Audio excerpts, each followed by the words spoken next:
Welcome to Protected Trust. My name is Steve Goodman, training coordinator at Protected Trust. Joining me for the second time in our live stream is Steve Cornell, support manager and my best friend. How you doing? How you doing? I'm doing great. Good. That's all true. Today's topic, we are going to be going back to another pillar. I believe it is the third pillar, but don't quote me on it, which is replace your file server.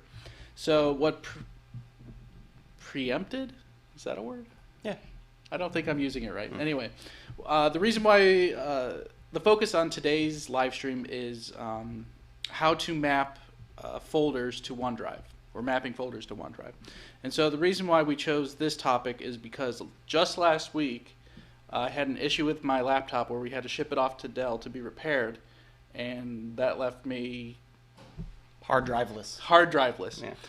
But it was okay. All I had to do was take a new computer and just sign into it, and then all of a sudden stuff started syncing to that computer. Yeah.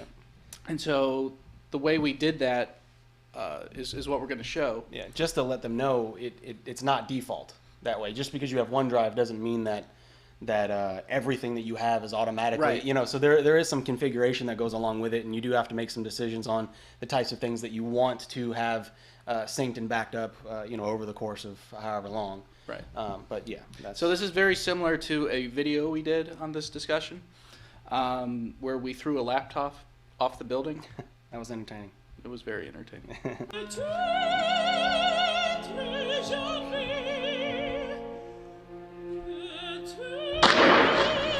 So if you haven't seen that video, I definitely recommend that you check that out on our YouTube channel. So we'll probably just link it up in this video after the live stream. So, right, as you said, just because you have OneDrive, it doesn't mean that everything's being backed up automatically. Right. So we came up with this idea of how to get it. So basically everything is being saved automatically.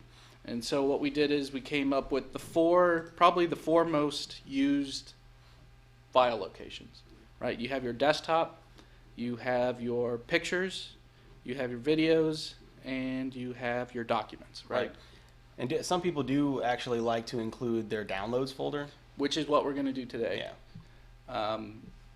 But it's not needed by any means, but that's kind of the chunk that everybody uses. If you're saving something outside of those folders, chances are, you probably don't care if it's backed up. Right. Or not. So if you don't use this method that we're about to show you, what you would normally have to do is take whatever file you're working on and either drag it into OneDrive or click the upload button to place it into OneDrive or SharePoint. For everything that you do. Yeah. But this just makes it so if your default saving location in Word is your desktop or in probably documents, right. It will not only be saved to your documents, but it will also automatically be backed up into OneDrive. So let's use the downloads as the example. And so what I'm going to do is, I already have it highlighted here, I'm going to right click on downloads, and I'm going to go to the properties file, or I'm going to call it a file. Properties option? Menu? Sure. Let me pause you for just a second there. There is something, because we do this so much for our clients when we onboard them, when we set that up, we have noticed that if you're using Windows 10 Pro or Enterprise, Windows 10 kind of changed the way that these things operate when it comes to if you're using the shortcut.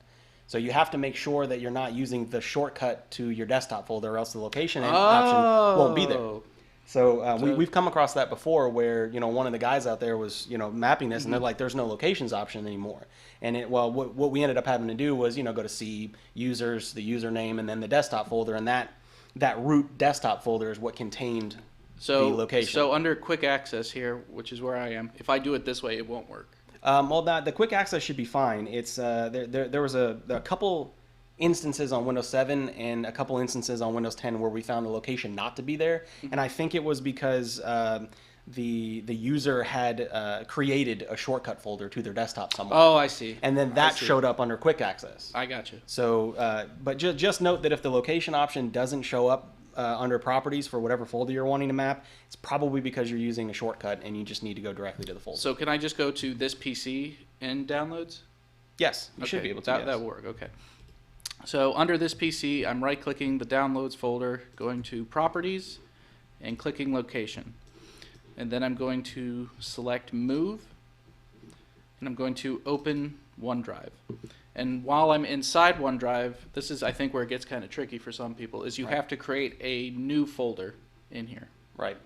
And then you have to name that folder the folder that you're moving. Yeah, so what we've done in the past, because we do all of these folders at the same time when we do these for our clients, we like to go into their OneDrive first and just create a desktop of documents, a videos, and a pictures folder ahead of time. And then when we come over here, we just map those folders real quick and we have somewhere to go. Instead of doing it one at a time. Now, if you've already set all these things up and there's a new folder that you want to do, then yeah, absolutely, the way that you're doing it is perfect for a one-off. Right. But if you're preparing to do multiple folders, batch of them, yeah. you might as well go into OneDrive first, create them to match the same name, and they honestly don't have to match the same name. It's just really convenient when you're naming them. I mean, desktop to desktop. So if you name your documents in OneDrive something other than documents, you have to remember what the name of that folder is. Right. It's just it's way easier just to name them the same thing. All right. So I'm going to continue by highlighting downloads and clicking select folder. Yep. Now you can click apply, and it's going to give you a message that basically tells you, all right, are you sure you want to move everything from here to here? And that's technically what it's doing. So it's going to move everything from the folder that you're selecting, and it's going to make a copy of it inside of OneDrive, and that's going to be its main source. So what you're seeing is those documents are moving into OneDrive and then creating sort of a sync relationship with a temporary instance of the file on your hard drive. And depending on if you're using the Files on Demand feature that OneDrive came out with the new File Creators update, you have the ability to have them completely in OneDrive and free up your hard drive space. Right. So I thank you for bringing that up because I definitely want to touch upon that. So I'm going to click yes. Yep. All right. And now I click, well, once it finishes Yep. downloading everything. So that File Creators option is something that you want to do before. You want to have that option checked before you do this. Yeah, chances are, if you're on a Windows 10 machine and you haven't done the File Creators update yet, then I mean maybe you don't have updates turned on at this point, but most people should have that already. Right. So to turn on your Files on Demand setting, you would click on your OneDrive cloud icon in your taskbar here, and go to Settings, and Settings once more. And so I already have it enabled. So Right. I don't need to make any changes. No. So basically everything's going to be freed up. And then you do there's different icons, right? Like if you have, Right. you now get a different array of icons when you turn on Files on Demand, right? It tells you if something's here but not there, and there and not here, or something. It's Yeah, since I haven't, well, let me go into my OneDrive and show things.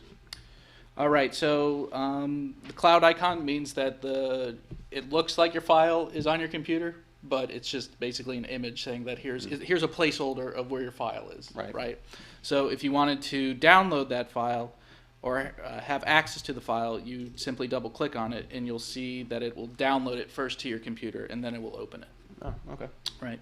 Well, don't act like you don't know what I'm talking Well, I mean, you know. about. So then you'll get this green circle. I don't know how to describe it. A checkbox inside of a white circle, surrounded by then a green circle. And then that means that the file is temporarily on your computer. Okay. But if you want it there permanently, you would right-click on it and select Always Keep on this device. And then that changes that white circle into a solid circle. And so that way the computer knows that if you haven't touched the file and for whatever long, it won't automatically just free up space. It will just always keep that on your computer. So you don't have to worry about re-downloading it, especially if it's a large file. So in my case, we do a lot of video work here.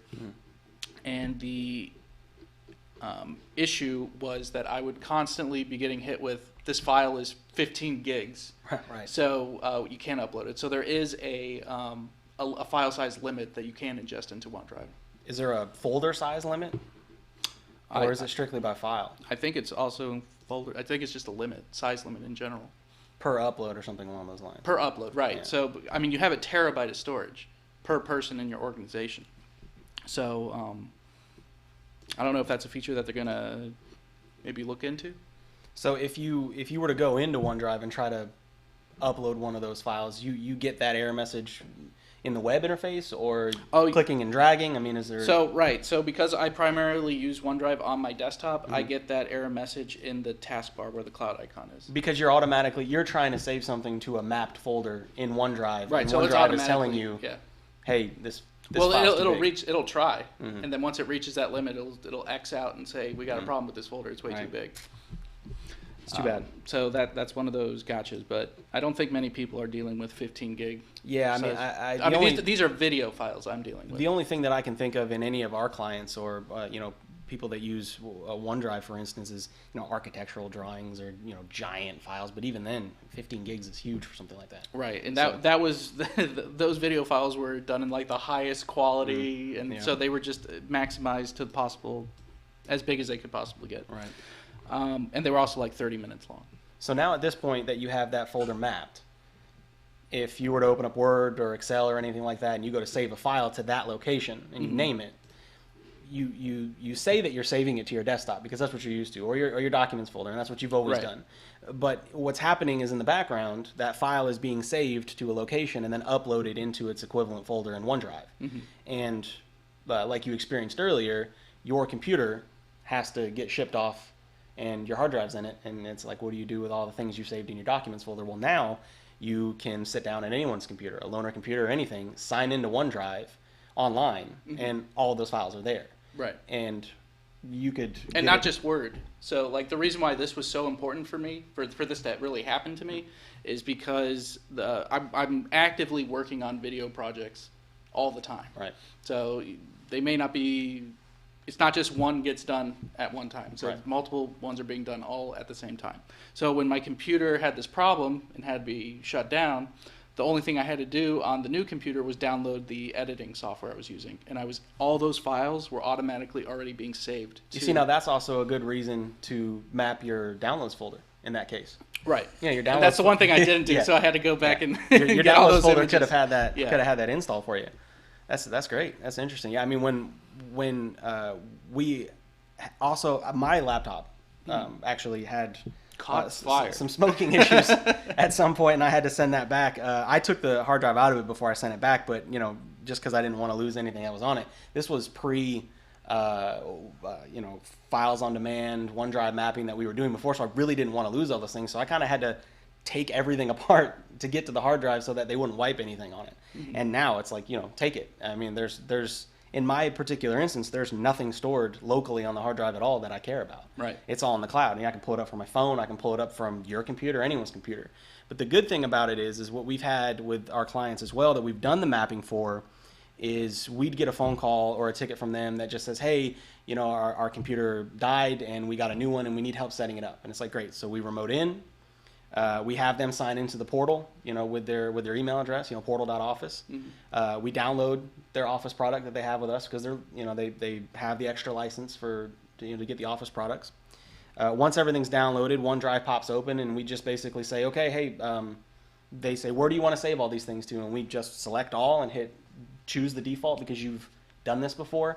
And then you just start seeing mass amounts of files start showing up on desktops and downloads, and everything that they've saved on that other computer dumps down in minutes. Right. And they're literally back where they were a day ago. So if they were using a computer that didn't have as many gigs on it for hard drive space, once you activate files on demand, it's okay because those files, it just looks like they're being downloaded. Absolutely, yeah. They're essentially just ghosts. You click on it and it downloads it really fast. The file you need at that time, so you can really run off of. I don't know how small that. They have some really small ones, but I mean, for tablets and things like that, it even comes in handy because the OneDrive app.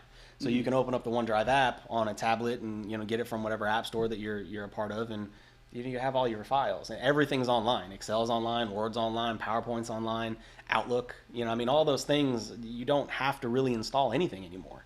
That's very true. Yeah. I mean, you can do a lot of stuff mobile these days right. with all of the Office 365 products. Exactly. So when I'm out on a client site and I want to show them something I've been working on, I don't have to take my entire laptop with them. No. As long as I have my phone and it has OneDrive installed on it and connected to my profile, I could just go to, if it's saved on my desktop, I can go to the desktop folder, click on the video, and it'll start playing from my phone. Absolutely. So you don't need a computer, just anything that connects to your OneDrive file. Right. Absolutely.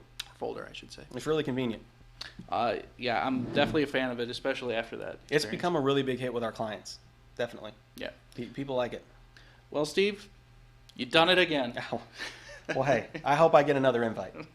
Hey, for you, the table is always open. Absolutely. I Or the appreciate door it. is always open. I'm sure one of those expressions. Table should always be The here. table is always open. Yeah.